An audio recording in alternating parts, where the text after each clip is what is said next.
Okay, so this will be really short, okay?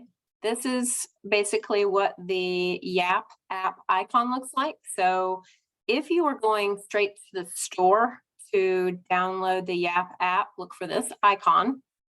It will let you download the app, but it will not take you to specifically to our page.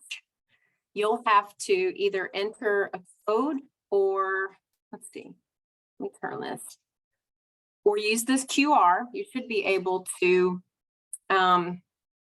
take your phone and hit this QR right here.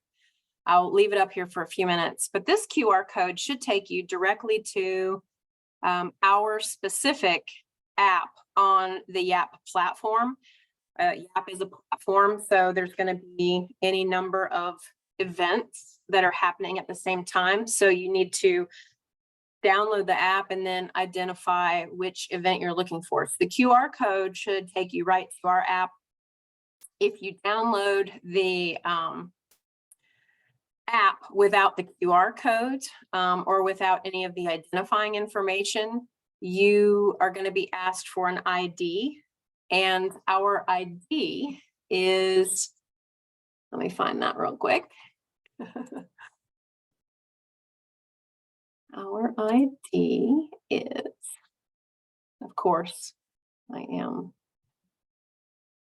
A9JF54.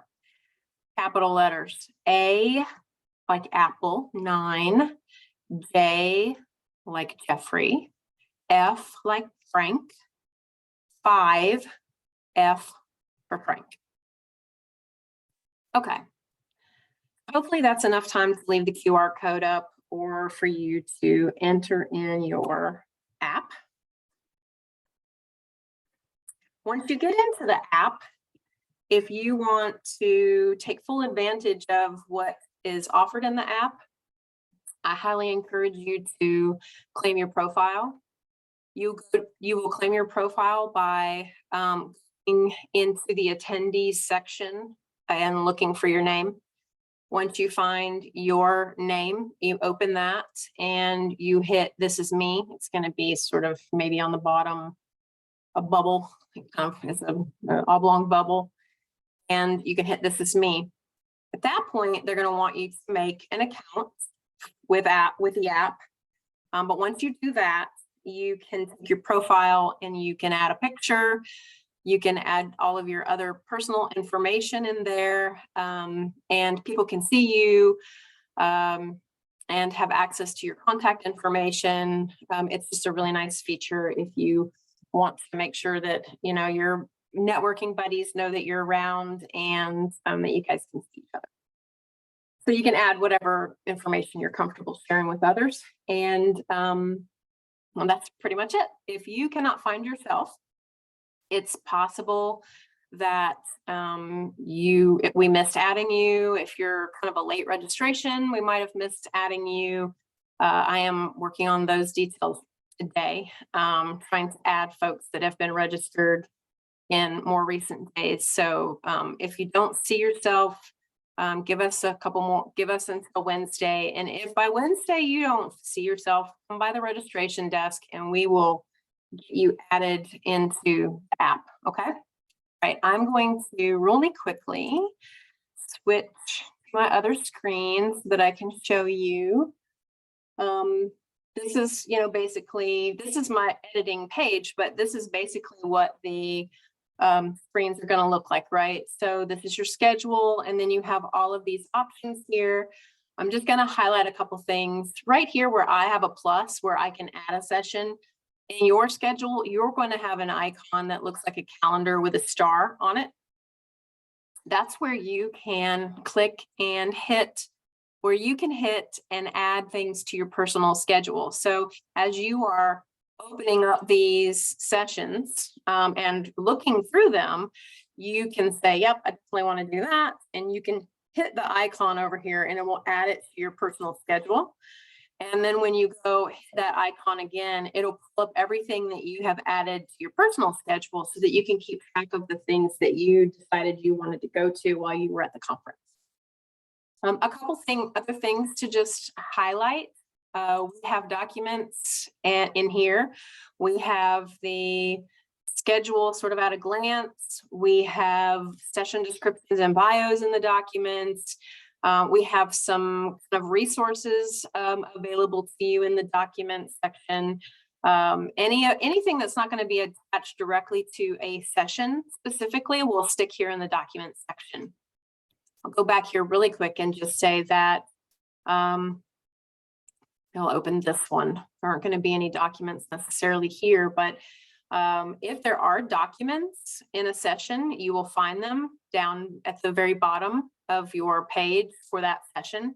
And if we have a handout or a PowerPoint that's been given to us by a presenter, we will put it in the specific session. And then after the conference, you should be able to find anything that we've been given by speakers also on our website at the conference page.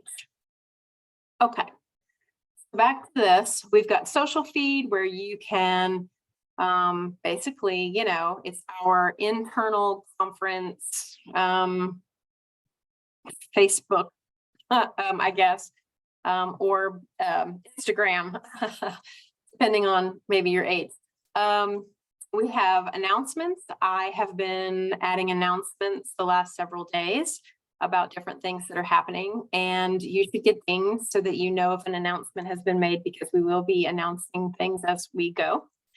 In the attendance section, this is where you'll have information about how to access the sign-in. We're going to use online sign-in for our sessions this year to keep track of attendance, and you will get sent evaluations specific to the sessions that you signed in for each day. So more information will be here. We have CLE and CEU approval for everything at the conference.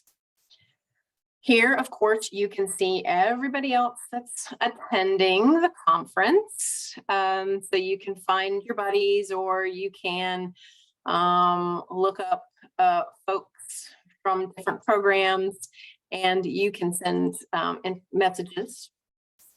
Documents, here is where your exhibitors are. We have more than 30 exhibitors at the conference this year. We appreciate our exhibitors because they help support our conference every year by being here and with their financial support as well. Like AverHealth, you saw up here where I added the social feed. AverHealth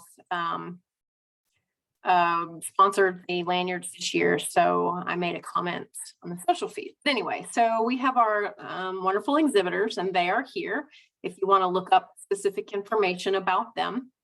Our Twitter